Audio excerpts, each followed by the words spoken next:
watching Tennessee Football Talk. My name is Joey Petersen. Welcome into the show, everybody. So happy to have you guys joining us on this Sunday. On today's show, we're going to look back at the early signing day period, now that it's come and gone, and I'm going to give you 4 winners and 3 losers that I believe their stocks either went up or went down after this past week. Now, I do want to give you a little bit of a disclaimer. If somebody is on this losers list, I don't hate them. I don't think they suck at football. And also, I don't think I could do their job better than them.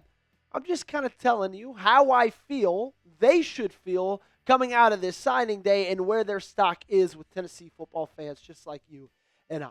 The class was phenomenal. Let's just call a spade a spade. It was a really, really good week for Tennessee football, getting a lot of really, really good names in the building. Obviously, I'm talking about your Faizon Brandons, your Joe Wyatts, Tristen Keys, all the highlights. But then, guys like Jordan Carter Gooden, who were not on this team, were not committed to this roster before signing day, and then they ended up signing the dotted line to come to Tennessee.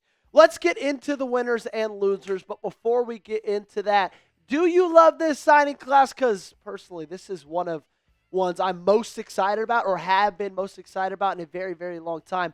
If you feel that way with me, do one big favor. Hit that thumbs up button and like today's video. So I do think the number one winner coming out of signing day, it's got to be Josh Heupel, okay? And for multiple reasons. Number one, okay, I think that he went into this period. Signing day happened 4 days after you lost to Vanderbilt. And everybody in the country was saying, okay, Josh Heupel either needs to get fired or he's got to make some massive, massive changes. Now, I still do believe he needs to make some big changes.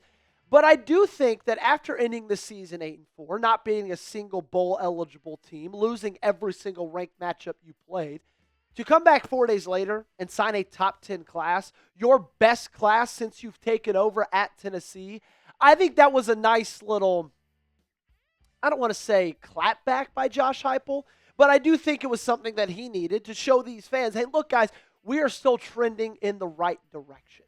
Because if you look at his classes since he's come here, this is the only time he's been in the top 10.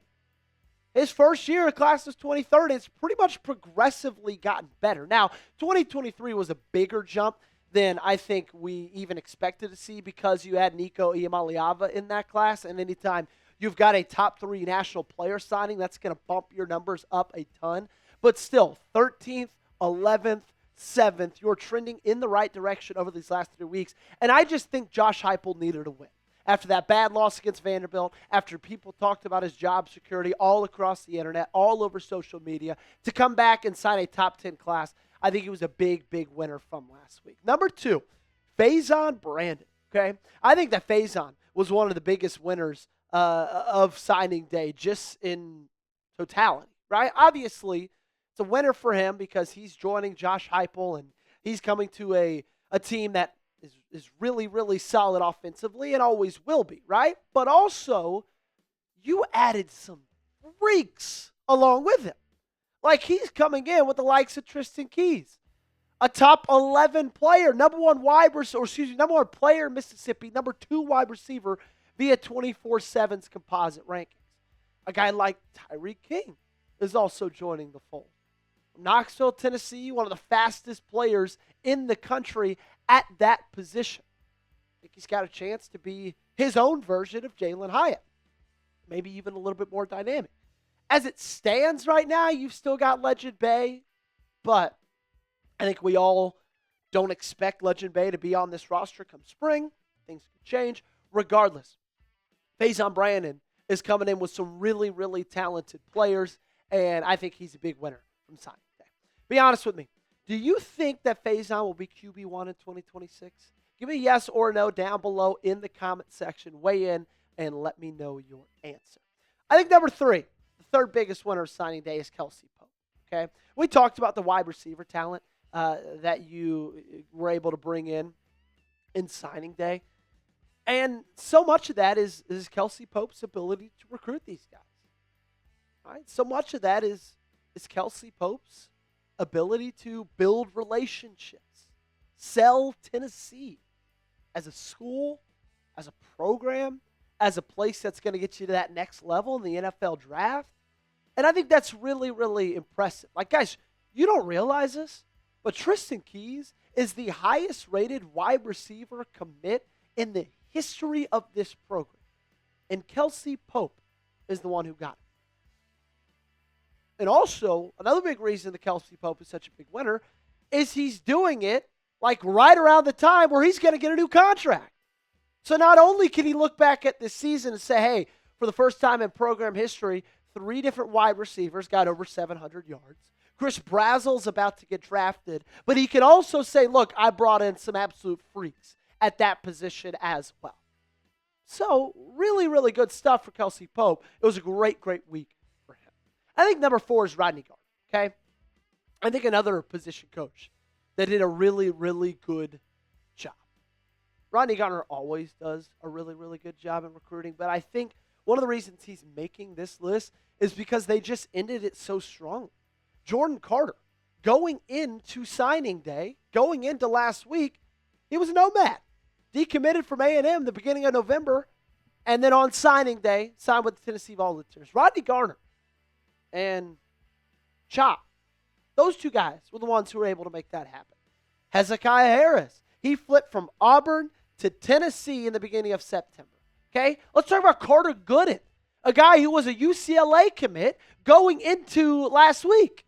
He was a UCLA commit when he woke up on Wednesday morning, ended up flipping, going to Tennessee. J.J. Finch, defensive lineman, interior guy, committed to Alabama.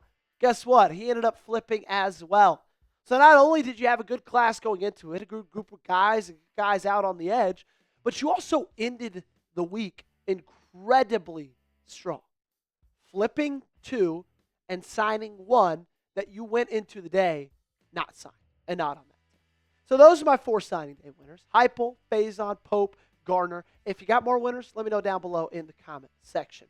We got more losers to come, or the losers to come in a second. But make sure you go and check out chatsports.com/UTBlackHoodie. This sale, $35 for that hoodie. That's all. That's it. $25 off. I don't know about you guys, but I actually used this weekend to do some Christmas shopping, right? I got stuff for my Secret Santa. It's my little sister, Mia. Hopefully, Mia's not watching this. Got stuff for my wife. Got stuff for my dad. Some awesome presents for him. If you still need to do Christmas shopping, this is a great opportunity for a great price. Chatsports.com/UTBlackHoodie. That's going to be in the comments and description of today's video. Signing day losers. Number 1, Josh Heupel. Now, Joey, how could he be a signing day winner and a signing day loser? Well, he's a winner because he signed a phenomenal class. But I do believe he's a loser for how this entire Legend Bay situation has gone down and is going down, because there's only, everybody who sees it from the outside is only going to look at it and say, what is Josh Heupel doing not releasing that guy of his national letter of intent? And if you don't know what's going on, Mike Roach will keep you updated. He said, since the NCAA eliminated the national letter of intent, paperwork is in the form of financial aid agreements, revenue-sharing contracts. While the legal language isn't as binding as the NLI, we're told that Bay would still need to seek a release after submitting paperwork to Tennessee. If he were not granted that release, another option would be to enter his name in the transfer portal when it opens up in January. That said, a source close to the situation feels that the way his recruitment is played out, Tennessee would not be opposed to releasing him from his paperwork.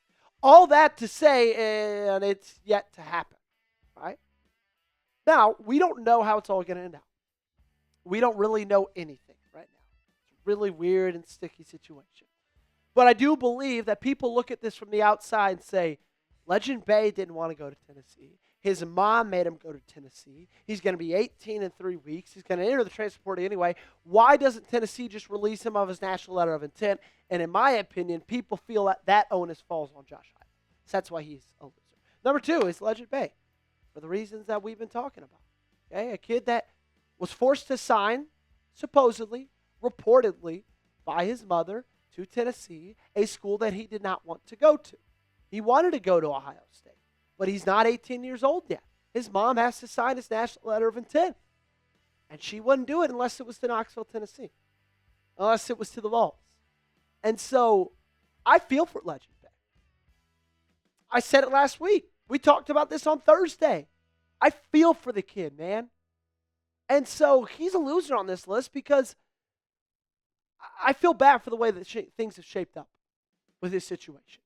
The attention that he's getting, him not being able to go play school where he wants to go play, or go play football where he wants to go play football. I really do feel for him. Number 3, Tim Banks. Okay. Now, Joey, why is Tim Banks a loser? Because this defense signed some really good players. Yeah, they did. Okay. However, like Tim Banks went into signing day with a ton of heat on. And then they had a really good defensive class. Not as good as their offense class, but still a really good defensive class. Like, that's the thing. Is like, it didn't matter how good the Vols did on signing day.